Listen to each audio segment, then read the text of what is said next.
Entonces, cualquier cosa, si no, la próxima semana entonces estaremos haciendo repaso de toda la materia, estaremos haciendo ejercicios. Pero si tratan entonces para la clase la próxima semana, a traer ya ejercicios también hechos y consultas. Entonces, en esta clase vamos a ver un poco más la parte más teórica de métodos espectroquímicos. Ya la vez pasada hicimos como más aplicado a cómo se utilizan estos métodos. Vamos a ver un poco más la parte teórica que tienen ahí también en el libro. Entonces, la idea de los métodos espectroscópicos es, ya hemos visto que los métodos instrumentales lo que hacen es medir una propiedad y correlacionar esa propiedad con la concentración, ¿verdad? Al final de cuentas. Entonces, eso es un poco la idea de los métodos instrumentales. Yo mido una propiedad, en este caso sería la absorbancia y lo relaciono con la concentración. Entonces, para eso va a ser muy importante el espectro electromagnético, ¿verdad? La luz, ¿verdad? Que utilizamos al final de cuentas es radiación electromagnética y lo que usamos normalmente en el laboratorio es solamente una pequeña fracción, que es la parte de luz visible, que va desde el rojo al violeta, ¿verdad? Desde unos 700 a unos 400 nanómetros, y la relación entre la energía y la longitud de onda es inversamente proporcional. Eso quiere decir que entre mayor es la longitud de onda, menos energía, entre menor es la longitud de onda, mayor energía. Normalmente entonces, bueno, el semestre anterior nosotros poníamos a hacer un espectroscopio casero donde podían descomponer la luz dependiendo de diferentes fuentes de luz. Este semestre no lo hicimos porque era un poco comprimido, pero normalmente esto es como una práctica que hacíamos también. Era otro mini proyecto y aquí se veía, digamos, la separación con ese espectroscopio casero de la luz en sus diferentes componentes. Esas son fotos tomadas por estudiantes con el celular, pero este semestre no lo pudimos hacer. Entonces, estos métodos espectroscópicos van a medir esa interacción de la radiación con el analito. Y se va a utilizar entonces para hacer el análisis cuantitativo de sustancias tanto orgánicas como inorgánicas, siempre y cuando tengan color. Entonces, la radiación, lo que vamos a hacer con estas metodologías es, vamos a tener un haz incidente que va a tener una intensidad inicial, va a pasar por una cubeta, que normalmente esa cubeta es de un material que ojalá no absorba en la región en la que estamos analizando. Por ejemplo, si estamos utilizando en la región visible, en la región visible o inclusive ultravioleta. Lo ideal es usar celdas que sean, por ejemplo, cuarzo. El cuarzo no absorbe en la región ultravioleta, entonces no nos permite hacer esas mediciones. En la región visible se puede usar cuarzo, inclusive se puede usar vidrio, porque el vidrio tampoco absorbe mucho en la región visible. Y entonces, la muestra que tengo acá va a absorber parte de esa radiación y entonces voy a tener lo remanente que no se absorbió, que va a continuar pasando a través. Entonces, normalmente lo que hacemos es medir la tramitancia. La tramitancia va a ser la relación entre la intensidad que pasó y la intensidad inicial, que también se puede expresar como porcentaje. O lo podemos transformar en absorbancia, que la absorbancia va a ser el menos logaritmo de la tramitancia, que es una forma de verlo. Y esto se puede convertir también a logaritmo de la intensidad P0 entre P, o puedo convertir esto a 2 menos el logaritmo del porcentaje de la tramitancia, si lo expresamos como porcentaje de tramitancia. Entonces, ¿qué es lo que va a ocurrir y por qué se da el fenómeno de absorción? Entonces, digamos que yo tengo una partícula de mi muestra, o una molécula de mi muestra. Entonces, el haz incidente va a chocar contra la muestra y ¿qué va a pasar? Bueno, la molécula, por ejemplo, en este caso, va a tener diferentes estados electrónicos. Acá está el estado 0, sería el estado basal, y va a haber una absorción hacia ya sea el estado 1 o el estado 2, que son estados excitados. Entonces, cuando la radiación incide, va a haber ciertos fotones que tienen la energía necesaria para hacer que esos electrones pasen del estado basal hacia otros estados excitados. Cuando esto ocurre, entonces, esta transición electrónica va a absorber radiación electromagnética o fotones, y entonces esa absorción es lo que es. Esa absorción de energía se va a ver reflejada entonces en lo que llamamos como absorbancia. Entonces, normalmente algunos de estos estados pueden estar esos estados electrónicos son cuantizados. Y entonces, ¿qué va a pasar? Que a cierta longitud de onda, que tiene cierta energía, se va a dar esos picos de absorción. Entonces, por eso yo los voy a observar de esta forma, ciertos picos específicos, digamos, donde se lleva a cabo ese proceso de absorción. Entonces, yo puedo hacer diferentes mediciones espectroscópicas, ¿verdad? Eh, yo puedo medir ya sea la radiación que se absorbe, ¿verdad? O sea, la absorbancia, pero también hay técnicas que lo que miden es la radiación emitida, porque a veces cuando se da esta transición, luego el electrón puede decaer nuevamente a su estado basal y en ese proceso vuelve a brindar energía en forma lumínica y esos procesos son los que se suelen llamar como fluorescencia o fosforescencia. Entonces, esas otras técnicas también se pueden utilizar. Eh, de hecho, cuando usted mide fluorescencia o fosforescencia, yo mido perpendicular a la dirección del haz para evitar tener el efecto del haz. Entonces, lo que emite la molécula lo mido perpendicular a la dirección del haz para evitar tener esa interacción del haz incidente. Entonces, son varias técnicas. Puedo medir absorbancia, puedo medir transmitancia, puedo medir fluorescencia, fosforescencia. Entonces, esa absorción molecular puede ser de diferentes tipos. Puede ser electrónica, puede ser vibracional, puede ser rotacional. Entonces, las absorciones, normalmente yo tengo subestados. En cada uno de estos estados cuantizados hay subestados que están relacionados con la posición de los átomos en la molécula y están asociados con sus vibraciones rotacionales, o sea, energías vibracionales rotacionales, que estas normalmente están relacionadas con radiación infrarroja y es radiación menos energética. Entonces, estas transiciones que son debido a rotaciones, movimientos de la molécula en sí, son menos energéticas y están relacionadas con absorbancia en el infrarrojo. Mientras que las absorciones electrónicas, dependiendo de su cantidad de energía, pueden ser en el visible, ¿verdad? Si son menos energéticas, en el visible, o si son más energéticas, en la región ultravioleta. Entonces, de hecho, dependiendo de la energía de la radiación electromagnética, entonces vamos a vivir el espectro electromagnético en diferentes regiones.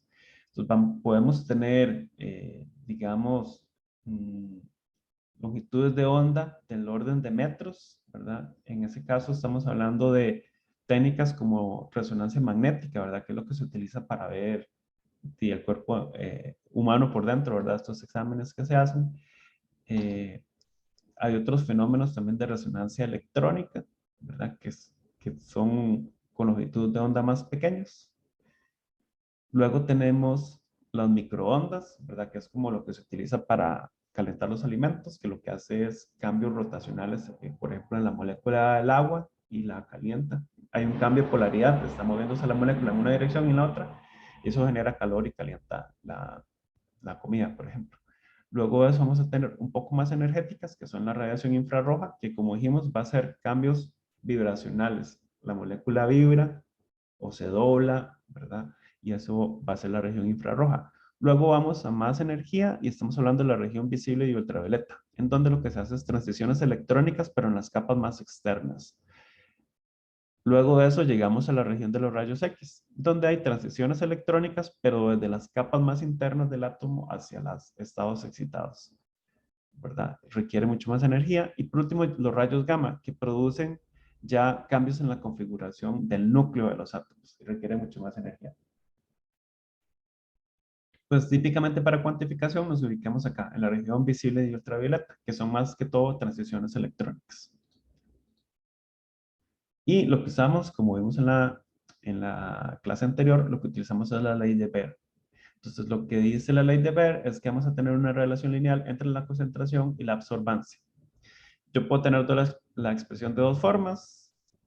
Puedo escribirla como A, la absorbancia es igual a ABC, donde C es la concentración, B es la longitud del camino óptico, o sea, el grosor de la cubeta, y A, la absortividad, que puede tener cualquier unidad. pero típicamente lo que utilizamos más bien es esta fórmula con el epsilon, donde el epsilon es la absortividad molar, o sea, con la concentración expresada como mol por litro.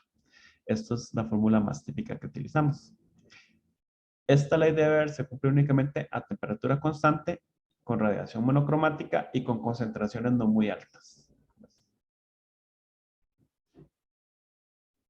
Entonces, depende de la longitud de onda, la naturaleza, la absortividad molar que tenemos. Este parámetro acá es una constante. Depende de la longitud de onda, de la naturaleza de la sustancia absorbente, de la temperatura y del índice de refracción de la disolución. Entonces, típicamente uno no utiliza valores tabulados, sino que uno lo calcula in situ cuando hace la medición.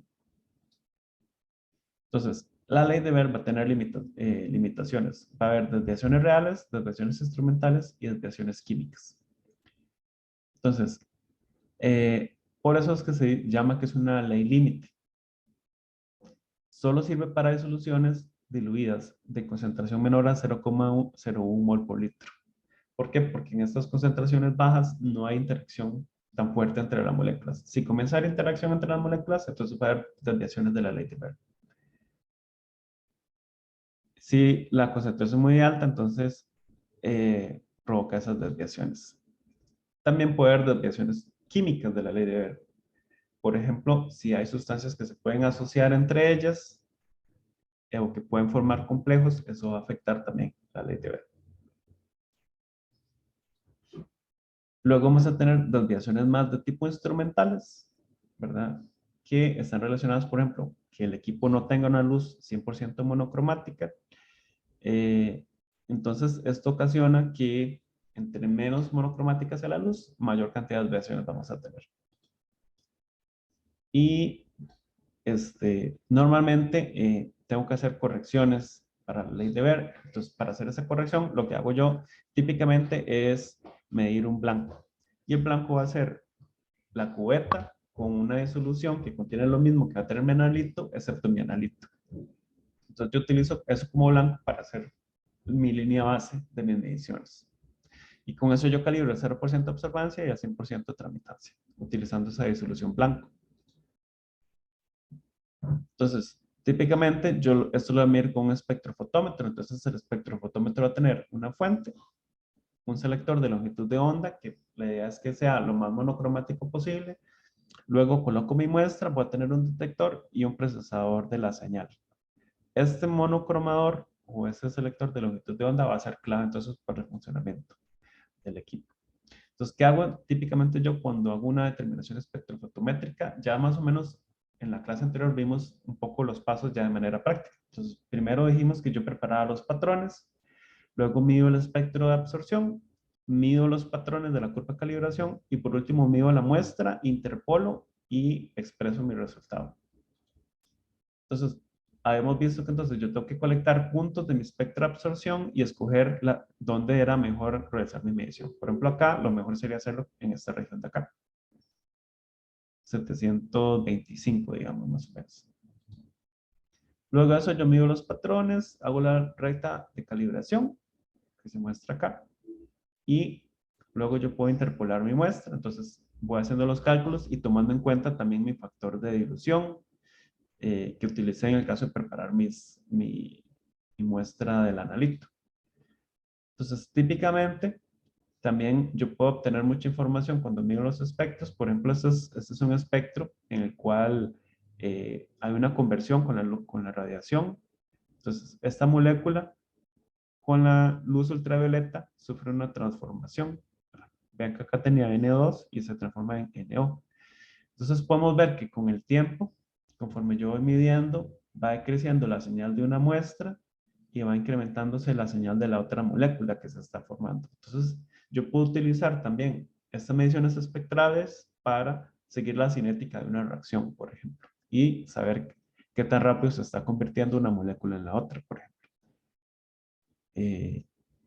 Y eso sería básicamente en este caso la presentación más como la parte más conceptual detrás de por qué se hacen este tipo de mediciones y cuál es el principio, digamos, más lógico de por qué se hacen de esa forma. No sé si tienen alguna consulta con respecto a esto.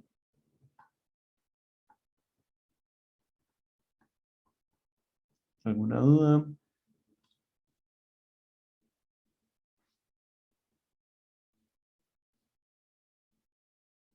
Al menos yo no, profe. Listo. Todo quedó claro.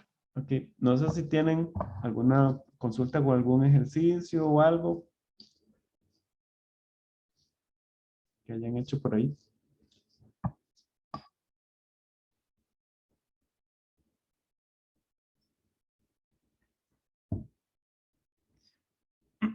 Para sacar la concentración con la recta de calibración se usa la ley de Beer. Sacar la concentración con... Ay, no entendí bien ahí, Kevin. ¿Cómo sería el asunto?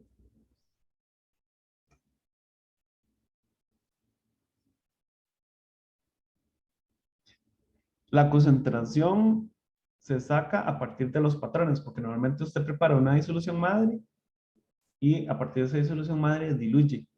Entonces, usted dice, toma una alícuota, tararara, y preparan los patrones a partir de esa concentración de la disolución madre. Entonces, la concentración de esos patrones, usted la sabe porque usted conoce la concentración de la disolución madre, que su disolución madre tiene que ser una disolución de concentración conocida.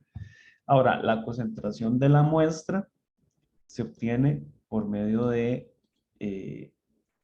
interpolación en la recta de calibración. Entonces, yo mido la absorbancia de mi muestra y interpolo ese valor en la recta. Y a partir de ahí derivo entonces cuál sería mi concentración correspondiente. Cualquier cosa, si quieren revisar cómo se hacía eso, les recomiendo ver el video de la clase anterior, porque ahí lo hicimos paso por paso, desde determinar el espectro, no sé si vos hiciste la clase pasada, desde determinar el espectro hicimos también la curva de calibración y después también hicimos la determinación de la muestra y la interpolación y cálculo de concentración. Entonces, es muy, muy importante que todos revisen la clase que hicimos la vez anterior, porque de ahora le digo, esto siempre de fijo va a salir en el análisis de casos. Y ese ejercicio estaba muy completo y se parece bastante a lo que les va a salir. Entonces, para que lo estudien muy bien y que lo tengan ahí en cuenta.